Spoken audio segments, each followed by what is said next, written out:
Welcome, Hoosier fans, to this week's edition of Assembly Call Radio, where each week we discuss the most interesting topics in the world of Indiana basketball. This is our 203rd edition of Assembly Call Radio and our 681st episode overall of the Assembly Call, recorded on the evening of February 25th, 2021. I'm your host, Andy Bottoms. And let's start this show the way we start every show, and that is with our Hoosier Proud banner moment. And Indiana is the national champion. When it comes down, Indiana will be champion. Smart takes the shot. The Hoosiers have won the national championship.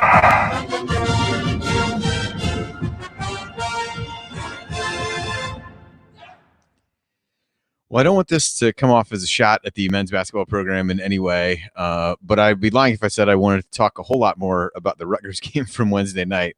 But I thought this was a good opportunity with having shows on back-to-back nights to highlight a basketball program that wears the Indiana across their chest and is performing incredibly well this season, and that is the IU women's team.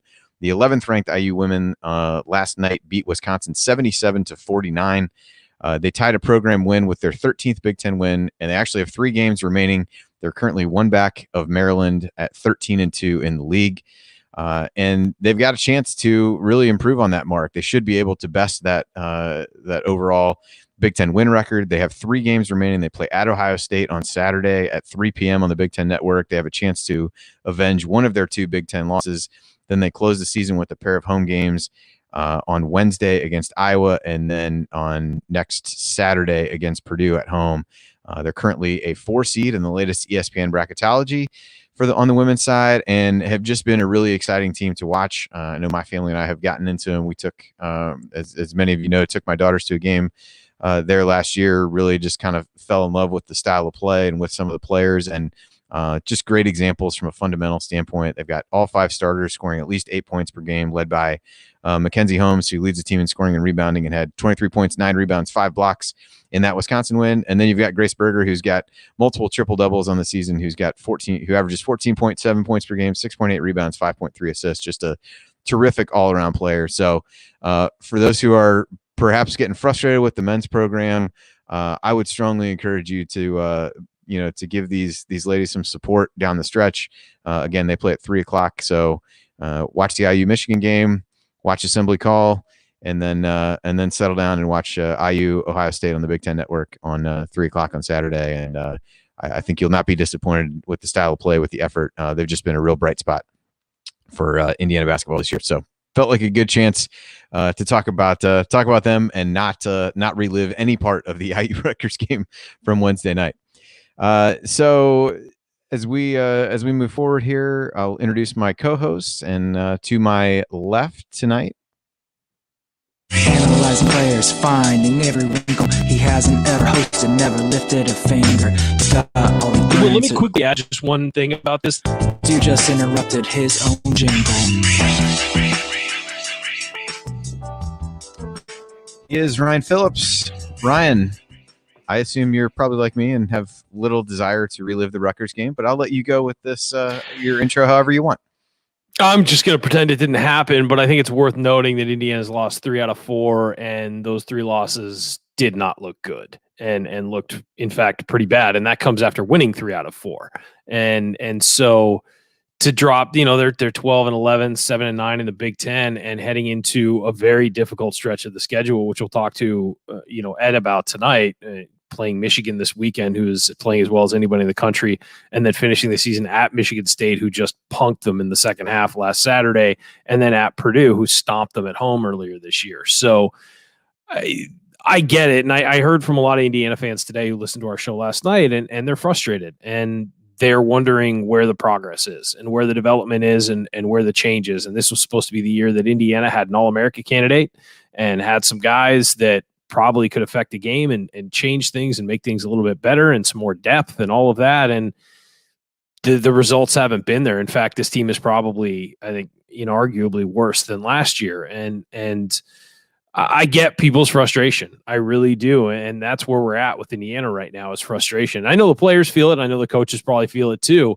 but we're going to have to come to a point as a program and a university where Indiana decides what it wants to be moving forward, and how important is basketball to the university. And I've talked about this before, and if basketball is just a fun thing for kids to pay attention to while on campus and not a really essential part of your brand as a university, then you can probably keep going the way you are.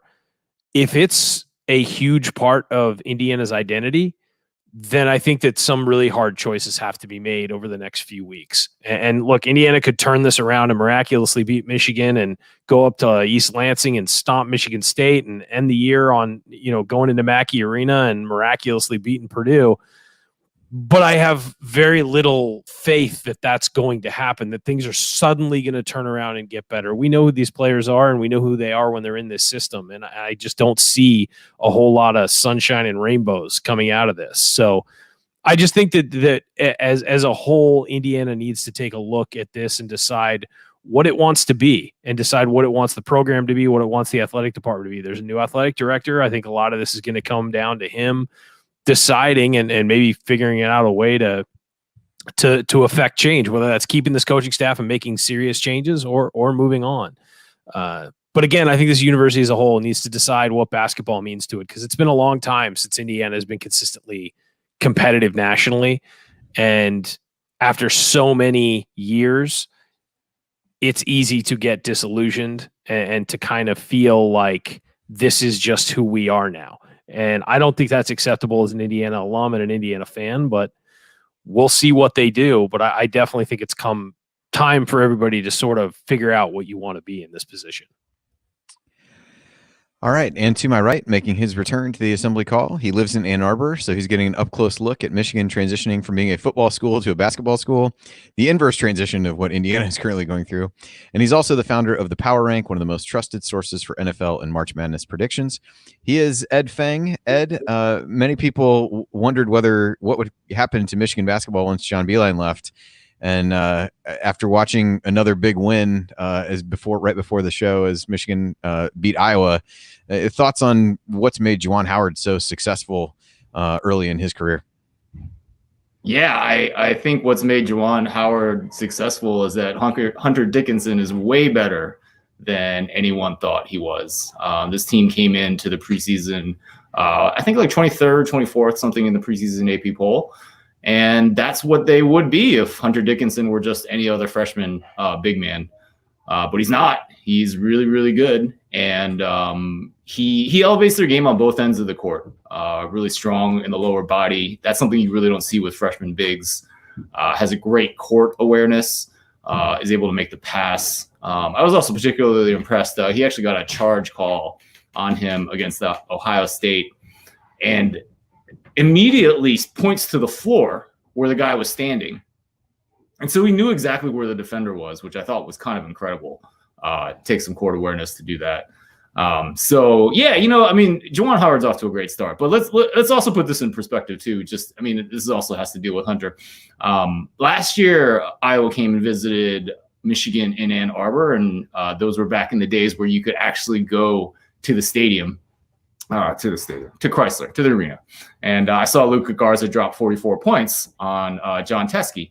And there were some questions about Juwan Howard. It was like, why aren't you doubling him? John Teskey was a pretty good defensive center too, right? He wasn't some schmuck by any stretch of the imagination. So there were some questions. There was a string early in that season where like a lot of guys were putting up career highs against Michigan.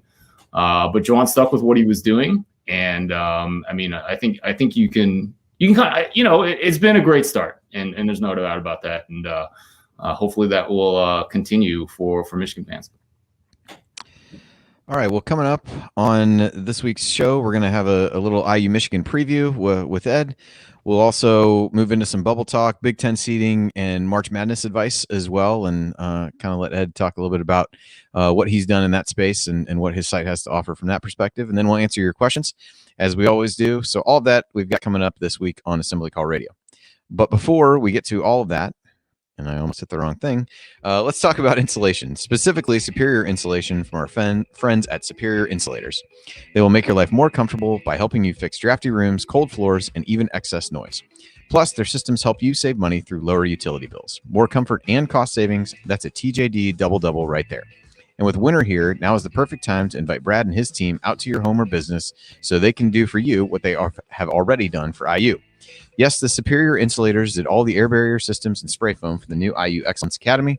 Brad and his team also worked on the new football locker room, Marching 100 Hall, and many other buildings around campus. Their owner, Brad, and his team are Hoosiers through and through and damn good at what they do. So check this out. They have a special offer for Assembly Call listeners. You'll get a $50 home field apparel gift card when you call and schedule an appointment in a qualifying area. And the Superior Insulators have 4 locations covering roughly the southern 2/3 of Indiana, plus the northern part of Kentucky. Just tell them the Assembly Call sent you to get your gift card. So go visit insulators.com or just Google Superior Insulation to learn more and schedule your appointment. Then Brad and his team can help you create a healthier, quieter, and more energy efficient home. That's insulators.com, INSEALATORS.com to learn more. And tell them the Assembly Call sent you to get your $50 home field apparel gift card. All right, guys. So in the same way that Ryan and I don't want to talk about the IU Rutgers game, we may have equally little interest in looking ahead to the IU Michigan game on Saturday. Although I will say that I will be coaching my daughter's game at that time, so I will not be able to watch it. I'll probably listen to the second half on our way back across town. So that may be a blessing. It may not be. But as we look ahead to the game, coming into tonight, Michigan in conference play was first in defensive efficiency, third on the offensive side, and top 15 in the country in both. So not exactly a lot of weaknesses, but Ed, maybe just for those who have not watched a ton of Michigan this year, what can people expect from them at a high level? Yeah, I mean, it definitely starts with Hunter Dickinson. I've already talked about him. I think Juwan does tend to pull him pretty early in the first half. So that's kind of when you want to, work on that point differential when he's out of the game, because the defensive efficiency certainly drops off when Austin Davis is in the game. Other key players are Isaiah Livers, great shooter, great defender. He's kind of similar to their other wing, Franz Wagner. And, both of these guys are listed as NBA prospects. I honestly think Livers is the better prospect. Simply because he's a better shooter. He's hitting about 43% of his shots. Wagner was supposed to be a shooter. He seems kind of allergic to his shot right now. He doesn't really want to shoot. But he's made up for that with excellent efficiency driving to the basket. His two-point field goal percentage is almost 60%. We'll have to check it again after what he did with Iowa today, because that was pretty good. So those are your two wings. They're pretty important guys. And then you have Mike Smith as a point guard. He's a transfer from Columbia. Eli Brooks fills out the starting roster. Very good players, both offense, both defense, but neither are NBA caliber players at all. And you need to take advantage of that. Your guards need to take advantage of those two guys, whether that's getting open shots from three, whether you're driving and kind of shooting over them, because neither of them is particularly tall. And and also you have to look at it this way. This is a really bad spot for Michigan. You're coming off a couple of really tough opponents. I'm not saying Indiana's not a tough opponent, because I do think they are a tough opponent. But within 48 hours of finishing this game against Iowa that just ended, you're going to Bloomington, have 1 o'clock game. And I'm not just saying this because I'm on an Indiana show. I talked about this on Covering the Spread, about how I'm kind of interested in betting Indiana spread wise in this game on Saturday, because I think it's a good spot for Indiana. There's a lot of motivation there. It's not a great spot for Michigan in terms of motivation. So we'll see where the spread ends up. I mean, I gotta think it might be double digits after what happened today. Yeah. And I would bet Indiana +10 in this game. That is certainly a possibility. I will say one thing that I guess would support your thoughts is that IU has yet to win or lose more than 2 games in a row this season. So they head in on a 2-game losing streak. So if they want to keep that streak up, then they would have to find a way to win this. And there have been times in the Archie Miller era when things seem to be their bleakest, and IU somehow comes out with a good performance. So time will tell. Perhaps you'll give us a little bit of optimism there. Ryan, I don't know if you had any quick thoughts on Michigan and anything to look for from the game from your perspective, other than your favorite early tip-off. So I know you're excited about that. Yeah, I'm really excited about that out west here. A nice 9 a.m. tip-off. It's always great to have to be watching basketball that early. Just Michigan's really good. I mean, there's a very solid all-around team who does a lot of good things on the basketball court. Right now, they're playing as well as anybody in the country. Their only loss came on the road at the Barn.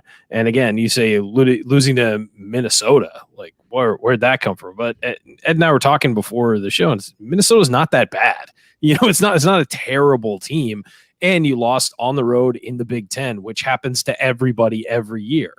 And so I just think that they are playing as well as anybody in the country, and that includes Gonzaga and Baylor, who were both undefeated.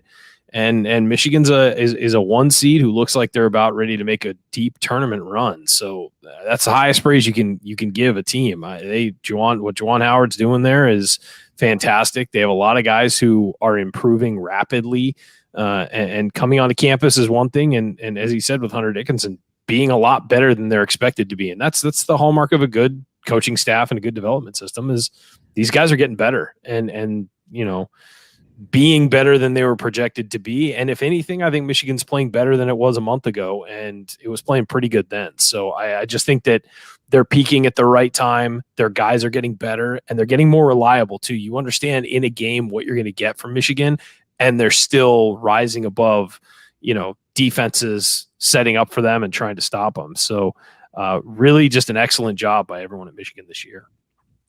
Ed, so I had one more thing I wanted to ask you, and I guess it fits in here a little bit just because you talked about the point spread and some of the analytics you do from a betting perspective. How have you had to change, or have you changed how you've looked at things from an analytical perspective, with this year with the pandemic, whether that be teams coming back off a pause, teams, quick turnarounds are like what we talked about is relatively uncommon in college basketball, but at least there's some precedent for that. But the home away thing where there's no fans, different things like that. Like what have been the biggest changes that you've had to incorporate into the modeling that you do to try to account for some of those oddities of this season? Yeah, it's certainly been an odd season. Let's start with home court advantage. I needed to do this for football as well. And what I did was I looked at European soccer when they came back from the break. And you got a pretty good sample size when you looked at 5 top leagues in Europe. And you can see that the home court advantage was about half of what it was before. And so that's what I've been using. It was a little bit less. It was almost nil in NFL this year, although that's been kind of strange. Small sample size with only 256 games in the regular season. With college basketball, I'm still using half. So usually home court's about 3 points these days. It's been decreasing every year, slow decrease. So I'm using about 1.5 points there. I've actually had to change my models around quite a bit this year, and this happened in college football. My strength of schedule adjustments kind of rely on the fact that all teams are connected by games. So every team. So if you look at all, let's just say college football, I need games to connect the Big Ten to the SEC to everyone else. That didn't happen this year. So I actually had to develop some new ways of looking at college football. And so I developed kind of like a ELO method where you essentially look at what happens in a game and you make an update on a team. And I ran that for college football with pretty good success this year. It was pretty good. We got into the college basketball season. I'm like, great, I'm going to go back to the old things that I've done with my strength of schedule adjustments. And then when the early part of the season, there was so much kind of uncertainty and, teams that had so few games that I just started running the ELO model again for college basketball. And now I'm running both simultaneously. And the accuracy is pretty similar. So one's not really outperforming the other, but they do have different characteristics. The ELO model is more is going to react faster to a team that makes a rise. So, I mean, if I'm going to quote you a Michigan prediction, it's going to be that ELO model because they've been, they've changed pretty drastically since what they were in the preseason. The other model that I have is a little bit more conservative. There's a little bit, still a little bit of preseason weight in there as well. And that model also uses market data. And that tends to remember what we thought of these teams earlier in the season. So that tends to be a little more conservative. So it would, it would fade Michigan, it would fade Baylor, teams like that. Gotcha. All right. Excellent. All right. Well, let's take a quick break here, and when we come back, we're gonna look at the Big Ten. We'll talk about the bubble in general, Big Ten seeding, and then we'll talk some bracket strategy tips from Ed to help you win your pool. So stick with us here on the Assembly Call.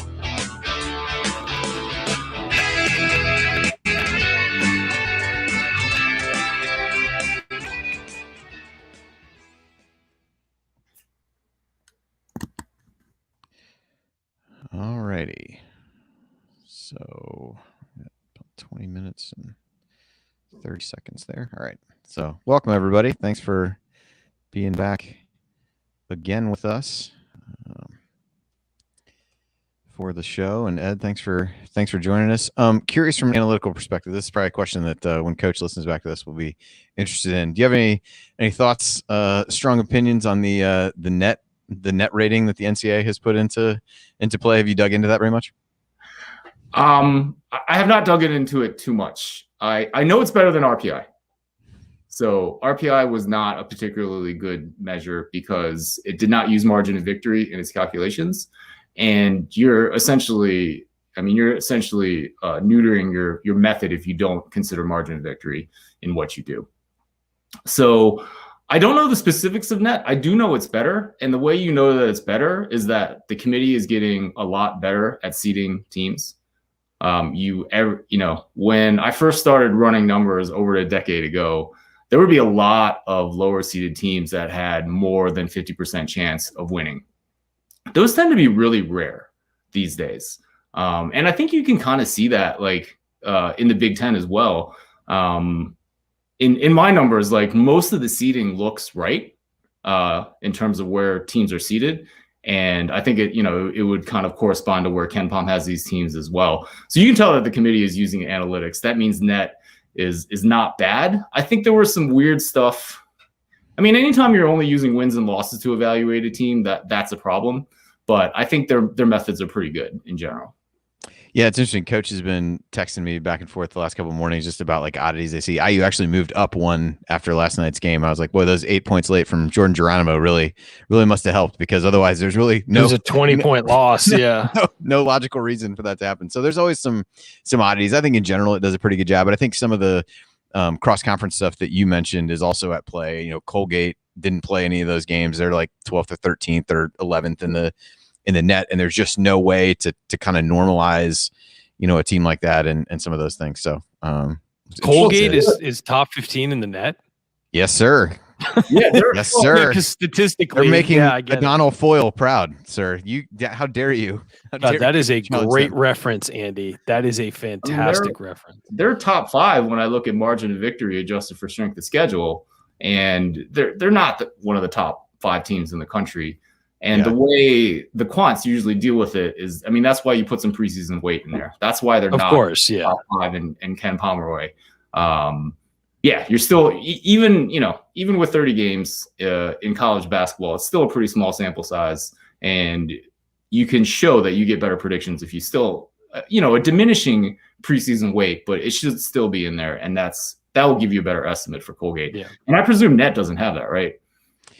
Yeah, I don't think there's anything. They just don't release it until a certain point in the season where they've got right. It's still probably not enough data. There's always odd anomalies, and they've pushed back over the last couple of years, I think, when they've released the first one, because they know there's going to be some odd stuff in there, and you almost, it's going to look really weird. You almost can't wait long enough the season at some point. But and the RPI was kind of the same way, but everybody, I think, had gotten to a point where they just kind of dismissed the RPI to a certain extent, other than the fact that you had to give it at least some acknowledgement because it was such a big part of what was done. But I think everybody had, by the end, kind of gotten fed up with that and moved along. But I just want to point out again that we had our first ever O'Donnell Foyle reference on the Assembly Call in more than 600 shows. What a historic night this has been. I can't believe it's taken this long. It's nice. What's next? The Michael Olowokandi going to get a shout out? Oh boy, we can only hope. Andy man. We can only hope. Classic Clippers draft pick right there. Yeah, absolutely. All right, we'll start here. I just put some bubble stuff in here. We can talk a little bit about that. I think we can focus more on Big Ten seeding. And then Ed, I know I'm on your newsletter, so I got some of the stuff that was in there today. So I figured that'd be a good opportunity for you to touch on that a little bit. Sure, sounds So good. we'll hit some of that. I think I missed the good timing to start, so we'll start here in 20 seconds or so I can do something to keep track of the actual time itself here. All right, get this ready, and we will go here in about 5 seconds.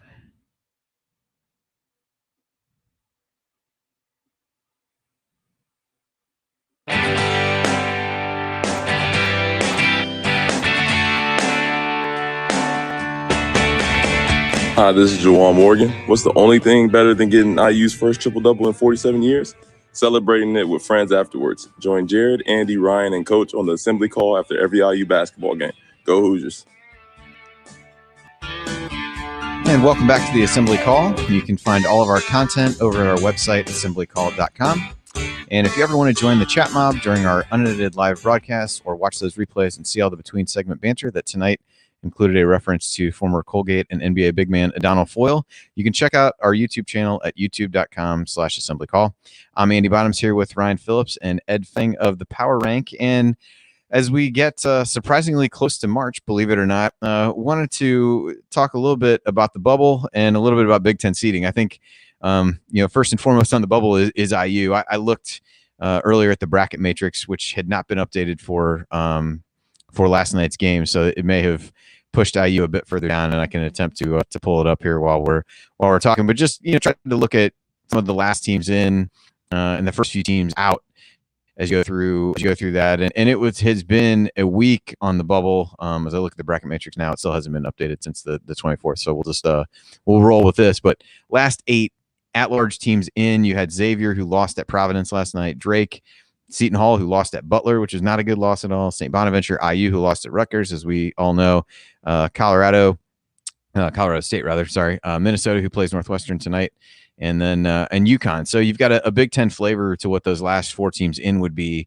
I personally, after last night, would have IU out. I just don't see, even in a really odd year, a team being 1 game over 500 being in the field. The Michigan State win loss is kind of teetering right now. I think it had moved to a quad 2, but again, to me, it's the overall wins and losses. And then you look at the first few teams out. You've got Wichita State, who many, including myself, put in as the auto bid as the current leader in the American. So they were a little bit of an oddity. They've got 2 games left to play. You got Stanford, who plays Oregon and also finishes at USC. So those 2 games are going to go a long way for them.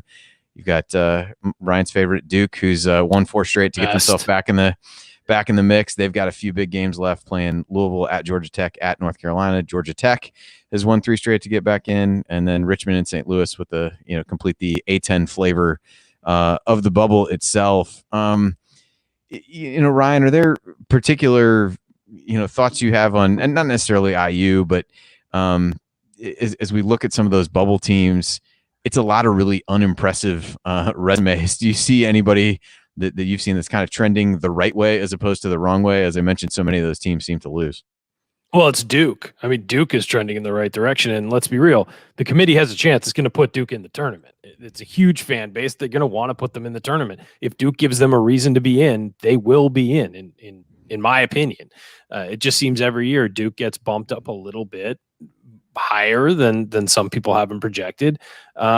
Stanford is another team. Hey, they got a really good couple of young players who'd be fun to have on television if they play well. Especially they got Oregon and USC, 2 highly ranked teams. They have a chance to get in as well. So, you're right. I think a couple of teams that are in the last 8 in are blowing their opportunities to secure those spots. And Indiana was one of them, Xavier, Seton Hall. I just think that there are some teams on the bubble or just out that are going in the right direction, while the teams that we thought were in a week and a half ago are falling down. And so I think there's a lot of opportunity for teams to jump back in the field. Ed, any of those teams stand out to you, whether it be from an analytical standpoint or could be any way, just as you're kind of looking at the college basketball season as we come down the stretch? Yeah, I mean, I'm seeing Sparty also kind of in the last 8 out as well. You guys caught Sparty the one game that they shot over 40% from 3, right?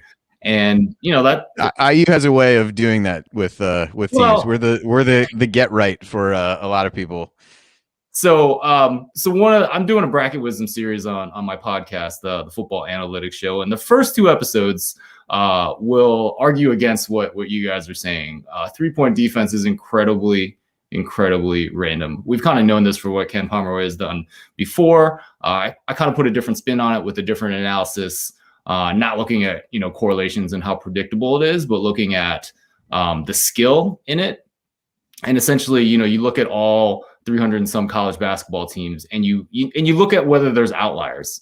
You kind of assume that things are random, and you look at whether there's outliers, and there's really not. There's not a lot of skill in 3-point defense.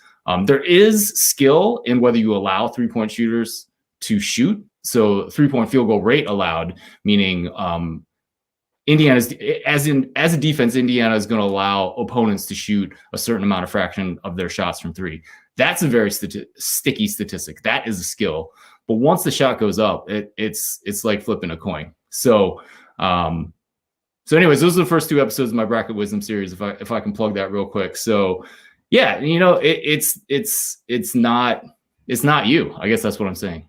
It's a lot of bad luck when you allow guys to shoot well when other teams happen to hit a lot of threes. I can tell you from following IU on Twitter and watching comments in our chats, people are definitely looking for someone to point the finger at. So I appreciate you saying that it's not us, but the finger is going to be pointed somewhere either way. But that's what we do as humans, right? Like we look at random sequences, which are everywhere in sports, and we find patterns and we tell stories about them. And kind of my job to, and I'm not immune from that by any stretch of the imagination. But I try to tell people that there's a lot of randomness there, and sometimes you're the beneficiary, and sometimes you're not. So as we look at the Big Ten in the bracket matrix, you've got Michigan and Ohio State both on the 1 line. I don't see that changing at this point based on anything that's happened this week. You've got Illinois and Iowa on the 2 line.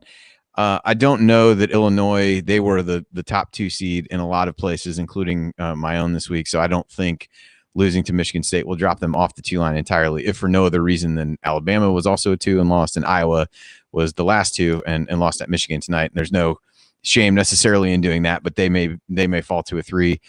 Then you get into Wisconsin as a 5, Purdue as a 6. I think in mine I had those 2 flip-flopped just with the way Wisconsin's played of late. Rutgers checks in at an 8. And again, this is not including last night's results based on when the bracket matrix was last updated. Maryland has really surged up to a 10 after being on the wrong side of the cut line for a while there. And then you've got IU and Minnesota both in the last 4 in, as we mentioned before, within that. And then you've got Michigan State, as Ed talked about, who's on the bubble at this point, but playing a little bit better. And nobody wants to play an Izzo team in March, and they've got some opportunities down the stretch to pick up some good wins there. So as we look through those, Ed, do any of those stand out to you as a team that's maybe equipped to outperform their seed there? I know that's hard with so many at the top of the seed list. So maybe it's more the Wisconsin, Purdue, Rutgers, Maryland type group of one that maybe is equipped to outperform its seed there. Well, in the actual tournament, I mean, I think the team that should outperform their seed is really Indiana, right? I mean, you have home court advantage. The entire tournament is being played in the state. Again, this is not something I just came on to say this on your show. I actually said this. We paid you well, Ed. I can confirm that this is not why we had Ed on, to make us all feel better after a really rough game on Wednesday. It is nice of you to do so, Ed, and we appreciate it nonetheless. No. I think Indiana is a good team, and I think they've fallen victim to a very difficult Big Ten schedule. Geo Baker looked like a lottery pick last night. That's not how he's looked all season. That other Harper guy went ballistic from 3. This happens in a really tough league, and you're going to have some of that. But I think Indiana is a good team, and I think when you make the tournament and you have this home court and you have teams coming in from all across the nation, you have to consider that. I mean, people have done studies and shown that there's a little bit of edge in not having to travel too far to your location, and I think that's Yeah, I mean, I think that's something that you should look for as well. And also, I think Sparty's really interesting because they were one of the top Big Ten teams, if not the top Big Ten team in the preseason polls, which is still a pretty powerful predictor of how much talent is on a team. As a Michigan fan, I don't think Michigan's going to beat Michigan State twice that last week of the season. I think Michigan State will at least win one of those games. So I think that loss from Saturday is going to look a lot different in 2 weeks. Yeah, Ryan, anybody stand out to you as one that you think can do better than the way that they're seated on that current list? Maybe Rutgers if they get hot from deep. I mean, we saw last night with that team. That's a really athletic team that can shoot the ball, and if they get hot, they could take some teams out. And I just think that when they get in a flow, they had lost two in a row before playing Indiana, and all of a sudden they get hot from deep. You got to guard them on the 3-point line. That opens up everything on the inside for. I mean, they were tossing lobs blindfolded last night, and just hitting it perfectly. It was just when they get going, they can play really well, and when they're not playing well, they're pretty bad. And so it's really an all or nothing squad, but I think you have them in an 8 and they could win some games in the tournament if they Ron Harper Jr. is hitting threes from 25 feet. Yeah, they're going to win. If Geo Baker looks like a lottery pick, as Ed said, they're going to win some games.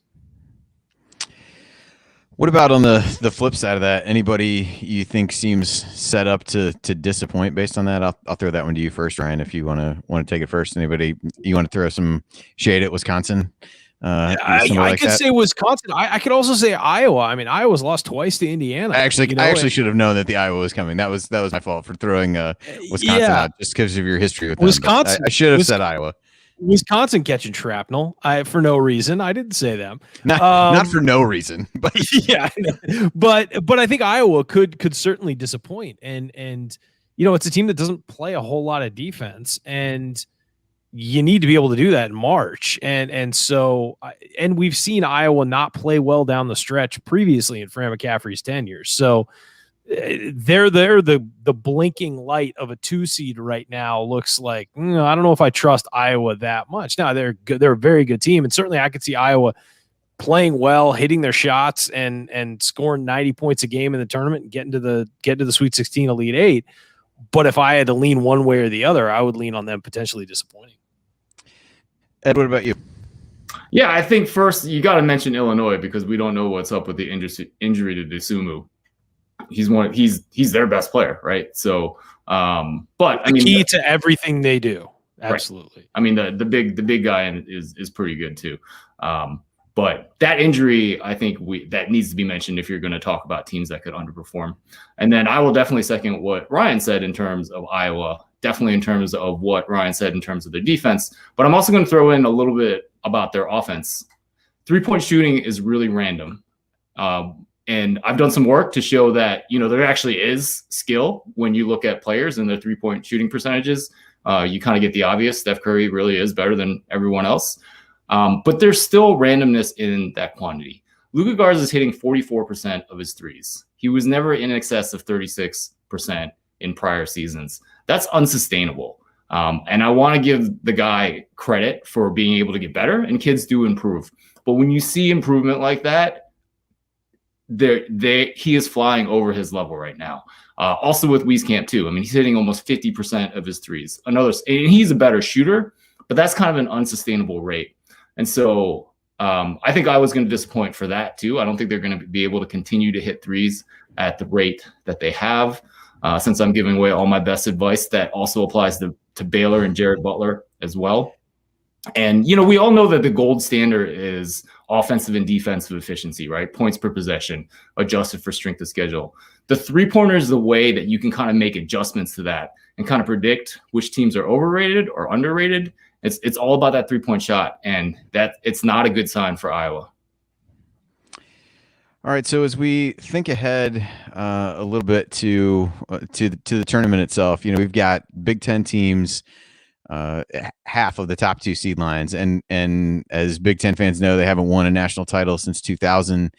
So Ed, do you think, based on what you're seeing from a modeling perspective and across the the landscape, is this a year just based on maybe volume of teams with high seeds that the Big Ten might be able to reverse that trend, even though everybody's kind of put in large part Baylor and Gonzaga up on a pedestal. Although I think Michigan is pushing itself into that conversation of late based on how they've played since coming back from their pause. Does it seem feasible that the Big Ten could maybe break that streak this year? Yeah, or at least absolutely. get somebody to the Final Four. That would be a start, I guess. Yeah, absolutely. The Big Ten is incredible. I have nothing but respect for they're, I think you can make, I think 12 teams are in the best 40 of the nation right now. It's incredible. I don't know if we've ever seen anything like that. But in terms of performance in the tournament, I think it's all about Gonzaga. They're the most talented team. They have a lottery pick at lead guard. They are talented all around. Great coach. I mean, they played defense at a high level this year. They played Virginia earlier this year, and they look like the better defensive team in that game. And that's impressive when you're playing against Virginia. And certainly this is not Virginia's best defensive team by any stretch. But I think from the national picture, it really comes down to Gonzaga. And if they play like they can and another team can't get super hot to beat them, I think they're going to be the national champs. Yeah, so that's a good segue. We wanted to talk a little bit, Ed, about some of your other March Madness work. I know you alluded a bit to the Bracket Wisdom series, so feel free to talk about that a little bit more in here and tell people where they can find that. But also, and I think I had you, one of the first times you and I chatted was I had you on a bracketology podcast I did some years ago, and about a book you had written on how to win your March Madness pool. And I always think a little bit of Gonzaga when we have that conversation, because I won't give too much away of the theory around kind of how to pick somebody, but it was the year that they made the national championship game, might have been the year that I had you on, and I had picked them in that because just felt like a lot of other people wouldn't pick them, but analytics would show they were right there with some of the better teams and had a good chance to win, and they make the national championship game and end up losing down the stretch. So I always in my head kind of equate them to your theories on how to pick winners in those. So maybe talk a little bit about the book and kind of the thought process behind it, and just let people know where they can learn more. Yeah, the book is How to Win Your NCAA Tournament Pool. You can get on Amazon you can get on your Kindle for less than the cost of a cappuccino. And it really is kind of my love letter to March Madness in terms of just enjoyment of the entire event. It's about how you predict the outcome of games, and that's very heavily analytics based. So I got started in this business by doing team rankings. So this is what you can see over on my site. And it's pretty simple. You just take margin of victory in games and adjust for strength of schedule. Actually, the strength of schedule adjustment's not so simple, but otherwise you wouldn't really have any reason to bring me on the show. But that's what I do well. And those, based on those numbers, the team with the first or second highest win probability has won 10 of the last 15 tournaments. There's a little bit of good luck there. It's not like on average the first and the second team have 2/3 of the win probability, but you can use that to predict the outcome of the games. And then the last thing I do in the book is talk about how your strategy changes based on the size of your pool. If you have small pools, you want to have one strategy that's more a favorites type strategy, and I back that up with some simulations. I argue that you don't want to get into really large pools unless you have a lot of patience for waiting many years to win those, because your odds are just really small when you have over 100 people. And then in the middle, usually about 10 to 100 people is where you kind of have to think a little bit differently about who you pick as champion, because that's the choice that's matters the most, because it's worth 32 points in your pool. So and the advice there is like, you want to understand what other people are picking in your pool. So if you are, let's say in your Spokane and you're in a pool there and everyone is a Gonzaga fan, yeah, there's going to be a lot of people picking Gonzaga. If you pick Gonzaga as well and they win, then you're going to be in competition with 50, 60 other people, and someone's going to get lucky with choices earlier rounds and they're going to beat you. So the idea is to pick someone else that has a really high win probability, but that's not being picked by a lot of people in that pool. And really the art of it is understanding what pool you're in, who's likely to get picked by those people. If you're in Ann Arbor, there's going to be a certain tendency who they're going to pick in this year's tournament. So it's about fading what other people are doing. Yeah, and I always think of, and the reason I think of Gonzaga with that is as good as they are this year, I think there's a large number of people who won't pick them because they think they can't win it because of who they are and different things like that. So again, everybody, it's Ed's site is thepowerrank.com. We're obviously going to have him on for the last segment, but this felt like a good time to talk about this. And then from a podcast perspective, you can search him. It's under the Football Analytics Show.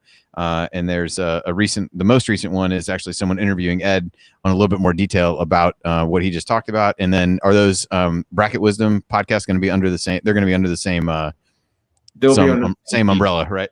Yep. Okay, so they'll awesome. start Monday. Each episode's about 10 minutes, and they'll run every weekday from March 1st until the start of the tournament. And if I definitely talked about Indiana in that last episode where Edward Egros emailed me. So if you guys don't believe me, please go check that out. Awesome. All right. Well, thank you. All right. So we're going to take another break. We'll be back here to answer your questions after the break on a number of IU related questions that we'll hit from here on out till the end of the show. So that'll be next here on the Assembly Call. Stick with us.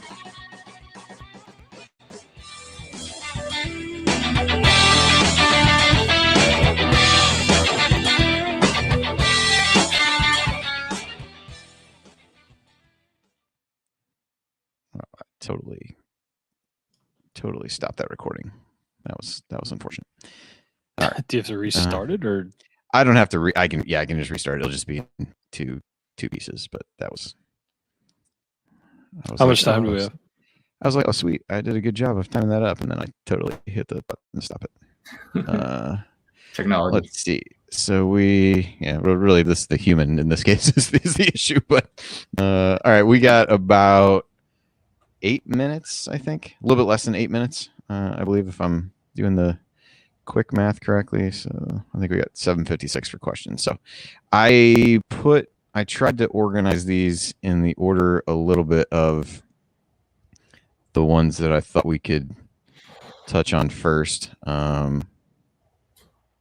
So I think we can go through them in that order, and if we don't get to them, I don't. You guys doing the what percentage? Well, I don't know that I have a percentage, but I can at least talk about from a bracketology perspective what there is. So, do you want to do the Leal one first? Yeah, I think we can. I think it's a fair question. I know we talked about it a little bit on the show, so we probably don't need to belabor it. So, if you want to kind of chime in on that one, and then Ed and I can take the next one and kind of go back and forth. Just keep an eye on the chat, Ed, for how much time's left, because Andy cuts us off pretty quick. Oh, boy. I am not going to call you Archie. That was really I'm staring at a question. I don't even know how to take that.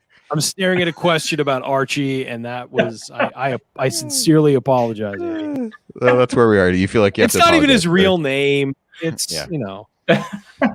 Yeah, so we'll and we've got a drop that we'll throw in if we get to a point where we got a break anyway. So anyway. All right. Let me get to where we're recording here. All right, we'll start here in about 5 seconds.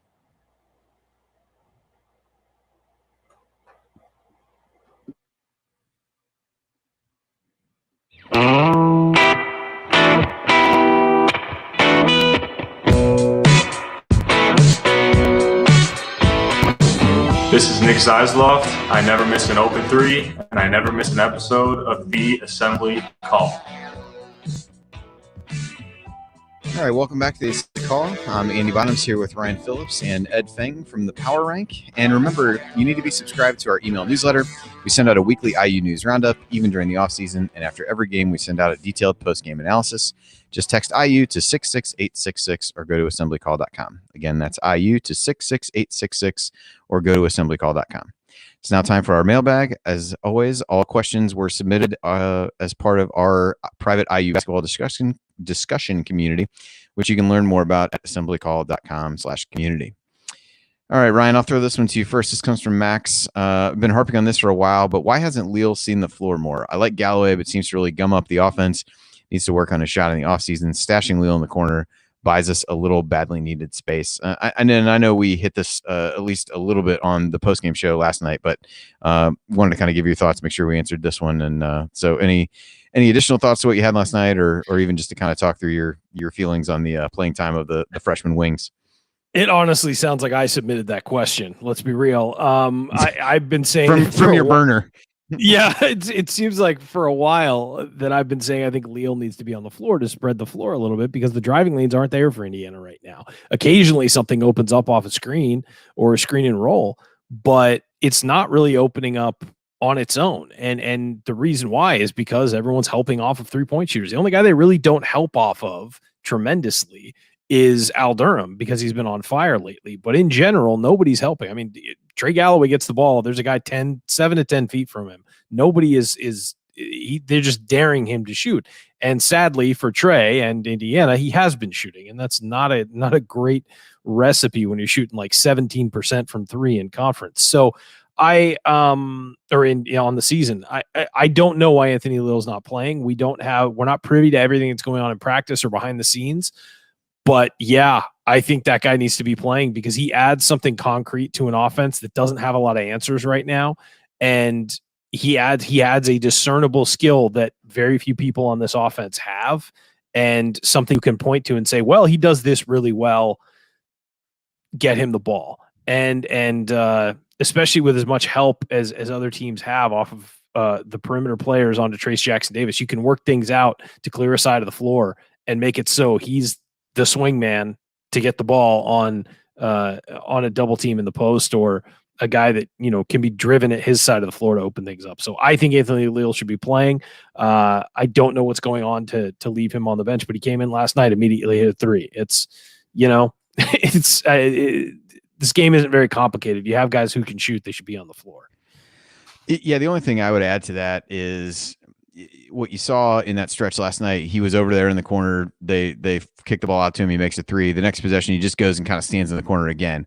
I'm all for him playing more, but I also don't know that you can just, stick him in the corner as a statue and hope that the guys don't get there, because you're starting to see, and I think you saw after that, the Rutgers guy just didn't help off of him the next time. So he's just, you got to run him off screens. You got to do things. Like, he's just standing there. Yeah. And I know, listening to a little bit of the latest Crimson Cast, so far, and some of the conversation about the offensive philosophy is how you can run more sets to get shots for shooters, as opposed to them just coming off of reads. And we never run pin down, hoping that you're open. Like, we don't run pin down screens to get guys the ball. I mean, I know we don't have a lot of consistent 3-point shooters, but I mean, that should be a part of any offense, is the ability to get your shooter open, get him good looks, have it not be a dribble into a shot off a ball screen. So yeah, I agree. I think he should be out there, and I think they should run some sets to get he and Durham, who's hitting shots lately, get them open. All right, next question is from Kurt. What is the percentage chance of IU making the NCAA tournament, and why? I'm Ed may have a percentage. I don't. I would say, just in terms of, if you look at the schedule and what they need to do, I think at a minimum they need to go 2-1 in these last 3 regular season games. Get yourself back to 2 games over 500. I'm using that as a somewhat arbitrary cutoff, and then at least win 1 game of the Big Ten tournament. I just don't, like I said, large conference teams have been rewarded for stacking quality wins in the past, and I think that will continue to be the case this year. But I still struggle to say you're 1 game over 500 and you're going to make it. That just historically hasn't been there. Even 2 games over historically hasn't gotten you in. So, Ed, I don't know if you have thoughts on that, not necessarily even from a modeling standpoint, but just, based on what you've seen, what do you think IU needs to do? They've got Michigan, then they play at Michigan State, at Purdue as their final 3. I mean, numbers wise, they clearly deserve to be in the tournament. I mean, they're in somewhere between around 30, maybe a little bit higher. And I think, I think they're still in at this point. It would obviously help to win some games down the stretch against these pretty good opponents. I don't really have a probability for it, because that's not my forte. Leave it to the bracketologist like Andy. But they deserve to be in my mind. All right. So next question comes from Kara. I'm not a coach. My question is this: could Coach Miller be too basketball smart?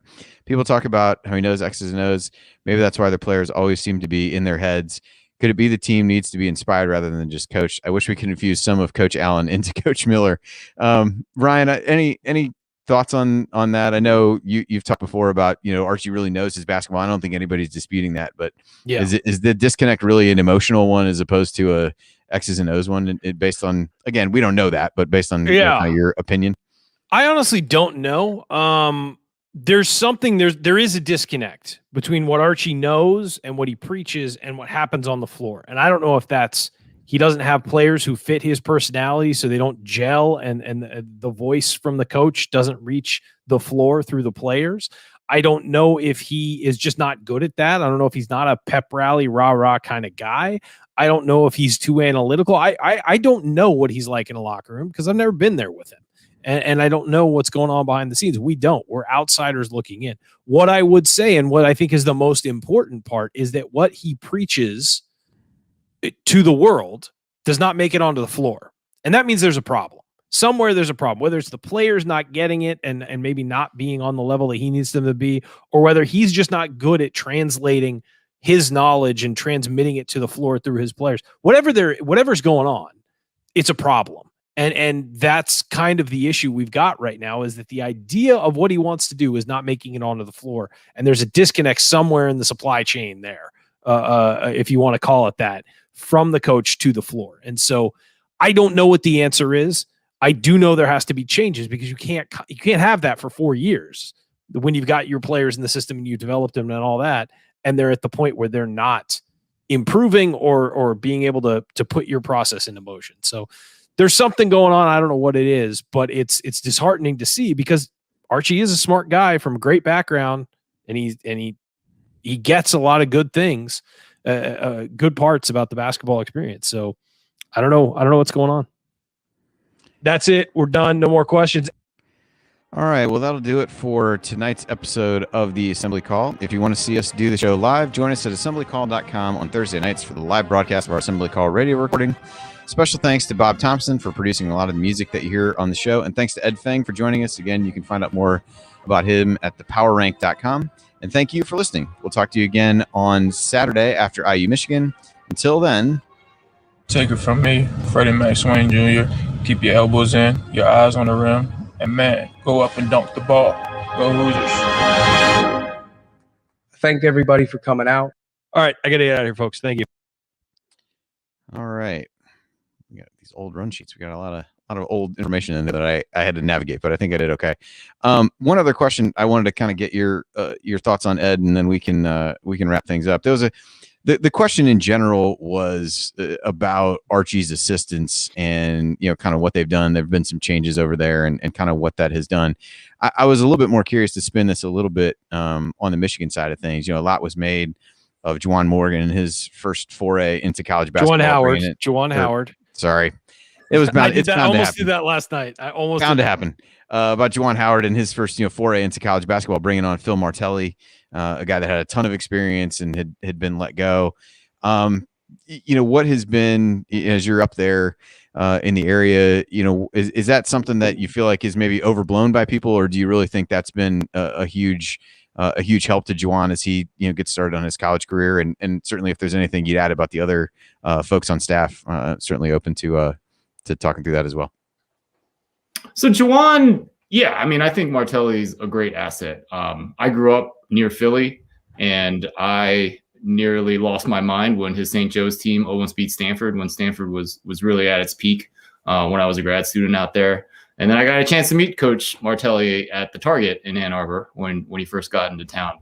And we talked about that. And just great basketball mind. I mean, there's no way he should have ever been let go from St. Joe's. Do I know he was St. Joe's? He was St. Joe's, exactly, right? I mean, that team with he had some great teams. So yeah, that was what, Jameer Nelson, Delonte West. That was I couldn't get those names out of my. They were on the tip. No, you're good. I was thinking they had another guy who was fairly decent on those teams as well, whose name is totally escaping me. They did, yeah. They had it was like three-headed monster. Yeah. Anyway, go ahead, Ed. Keep going.